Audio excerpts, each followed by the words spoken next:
Bonjour à tous. La shahada, la profession de foi, ou plus littéralement le témoignage, serait le premier pilier de l'islam. Sa formule officielle étant « Il n'y a de Dieu que Dieu et Mohammed est son messager ».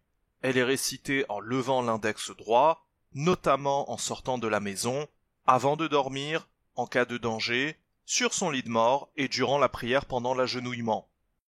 Mais cette célèbre formule a un grand problème, elle est absente dans son entièreté du Coran.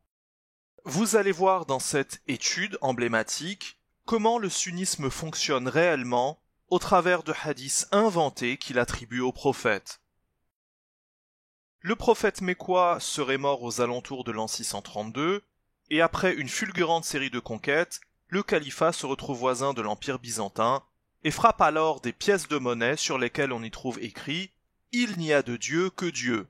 Vous l'avez reconnu, il s'agit de la première moitié de la shahada sunnite et qui est en fait littéralement une citation du Coran dans 37-35 et 47-19. Mais ce voisinage avec les Byzantins est mêlé de rivalité et de mépris qui prend des formes diverses. Byzance va alors frapper sur ces pièces de monnaie « Il n'y a de Dieu que Dieu et Jésus est son messager ». Et dans ce contexte, on comprend facilement le sous-entendu byzantin « Jésus est le messager de Dieu, mais pas Mohammed ». En réponse, le califat frappe alors de nouvelles pièces « Il n'y a de Dieu que Dieu et Mohammed est son messager ». Vous l'avez reconnu, il s'agit de la shahada sunnite. On comprend enfin pourquoi la formule est introuvable dans son entièreté dans le Coran. Sa seconde moitié vient d'une querelle avec Byzance. Ce qui signifie que tous les hadiths citant la shahada sunnite ne peuvent pas provenir du prophète, ce qui inclut les célèbres hadiths évoquant les piliers de l'islam. Si vous avez compris ce système, ce mode opératoire, vous venez de comprendre comment fonctionne le sunnisme. Les Arabes inventent tout et n'importe quoi et font croire grâce à de faux hadiths que cela vient du prophète Mohammed. Intéressons-nous maintenant au terme de shahada lui-même. Est-il pertinent? Et surtout, le Coran l'utilise-t-il pour proclamer sa foi à l'oral? Pour répondre à ces questions, il suffit d'étudier comment le Coran utilise ce terme. Sa racine apparaît 160 fois et peut notamment avoir pour sens témoigner, attester, démontrer et aussi visible. Et c'est donc sans surprise que le Coran utilise logiquement ce terme en rapport avec tout ce qui est visible ou encore démontrable. Et c'est là qu'est tout le problème et qu'apparaît l'absurdité du terme de shahada pour nommer le premier pilier de l'islam. Puisqu'on ne peut pas témoigner de l'invisible, on ne peut pas témoigner que Dieu existe. Lorsque l'on témoigne, on témoigne d'un savoir, comme indiqué dans 1281, ou bien on témoigne en faisant une démonstration à partir d'une preuve matérielle, comme dans 1226.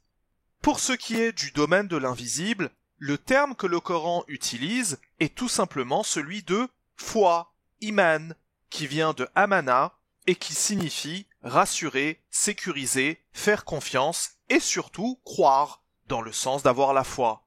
C'est donc tout logiquement que le Coran emploie ce terme à propos de Dieu, des anges, du jour dernier, des révélations, ainsi que des messagers et prophètes. Il y a cependant 4 exceptions à ce qu'on vient de dire, 4 versets dans lesquels le Coran va utiliser le terme de témoigner en le combinant avec l'invisible.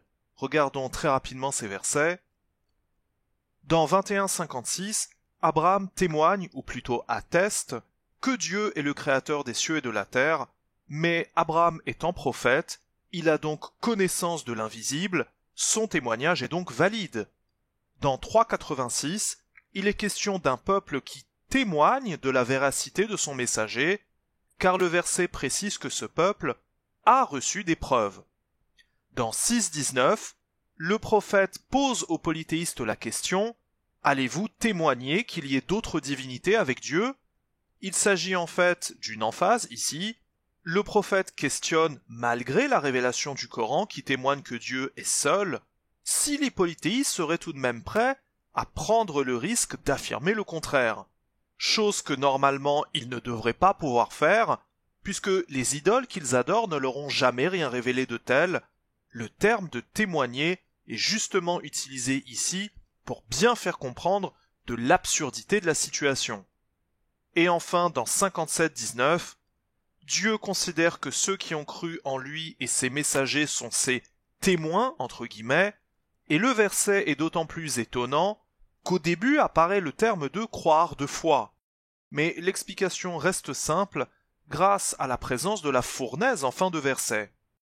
D'abord le verset dit « témoins auprès de leur Seigneur », mais dans ce contexte, le terme « témoin » a plutôt pour sens celui de référent, c'est-à-dire qu'aux yeux de Dieu, ceux qui ont cru en lui mettent en défaut, mettent en accusation ceux qui n'ont pas cru, impliquant donc que le châtiment de la fournaise est mérité, justifié. Et donc, avec cette simple étude de termes, on vient de démontrer que le nom de Shahada est en fait une maladresse, car Dieu ne demande jamais de témoigner de l'invisible, mais plutôt d'avoir foi. Et cette maladresse langagière, que l'on retrouve dans les hadiths, concorde parfaitement avec l'invention de la Shahada sunnite et des fameux piliers de l'islam. On est ici en présence de plusieurs inventions qui se renforcent mutuellement et qui donnent la fausse impression d'un tout cohérent. Mais, comme toute invention, il y a bien souvent à l'origine une petite part de vérité.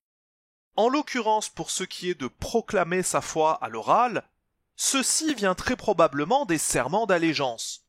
Tel que présenté dans la sourate 60 verset 12, la première condition pour pouvoir intégrer la tribu du prophète est évidemment la foi en Dieu, mais non pas le témoignage en Dieu.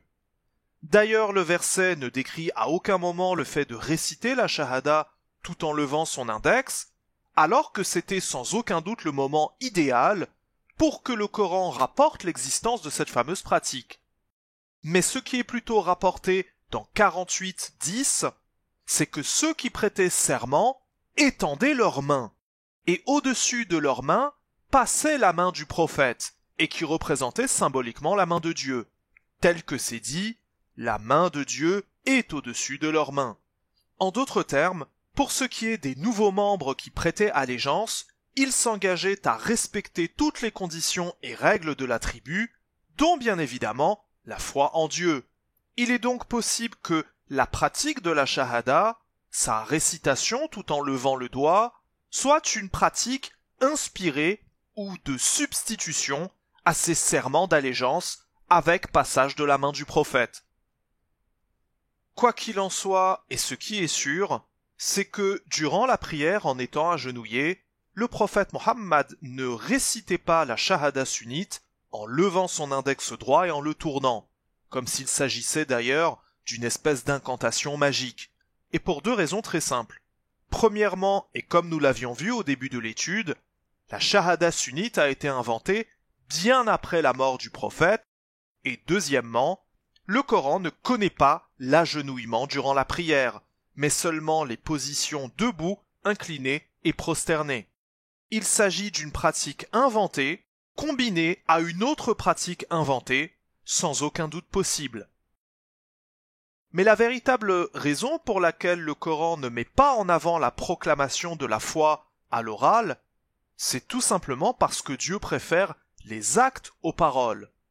Et pour illustrer ça, nous devons parler de ce que le Coran appelle les hypocrites, el-munafiqoun, ceux qui prétendent avoir la foi de leur bouche alors qu'ils ne l'ont pas dans le cœur, ceux qui professent leur foi à l'oral sans que leurs actes ne suivent. Et parmi ces actes qui permettent d'évaluer de la foi véritable d'un individu à l'époque du prophète, on retrouve la prière, sourate 4 verset 142. Mettre sa vie en jeu dans une bataille, sourate 3 verset 167. La charité et de manière générale un bon comportement au quotidien, sourate 9 verset 67. Aux yeux de Dieu, ces actes sont bien plus éloquents pour mesurer de la foi d'un individu que de juste remuer ses lèvres et sa langue. Voilà pour aujourd'hui. Merci de votre attention et à bientôt si Dieu nous l'accorde. Salam.